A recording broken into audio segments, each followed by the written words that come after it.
A woman was caught in the very act of adultery and brought to Jesus.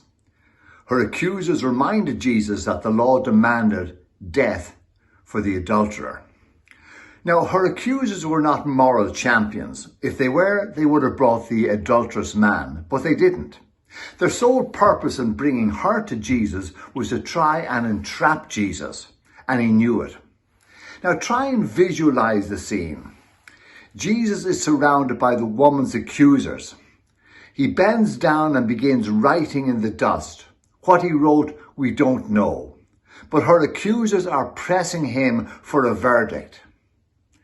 Jesus stops writing, straightens up, and says to them, "Let him who is without sin cast the first stone."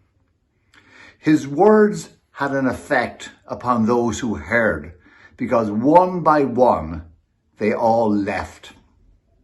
Her accusers are gone, and now she is alone with Jesus. And he says to her, "Does no one condemn you?" And she says, "No one." Then Jesus says, "Neither do I condemn you." They were the sweetest words an adulterous woman could ever hear. Neither do I condemn you. When was the last time words of love and compassion were ever spoken to her? When was the last time she was treated as an image bearer of God? But now her sins have been forgiven, she has been pardoned, she is reconciled unto Almighty God, all because she encountered Jesus. Jesus has a final word to say to her. "Go," he says, "and give up your life of sin."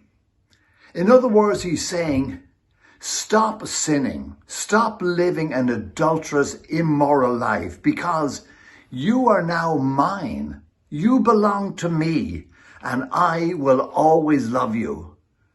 And no doubt her life was changed.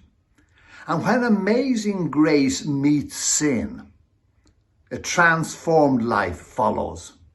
And the story of how this immoral woman's life was transformed because of her encounter with Jesus is a story that needs to be told again and again and again today, because so many need to experience God's grace in their lives, and they will if they encounter Jesus.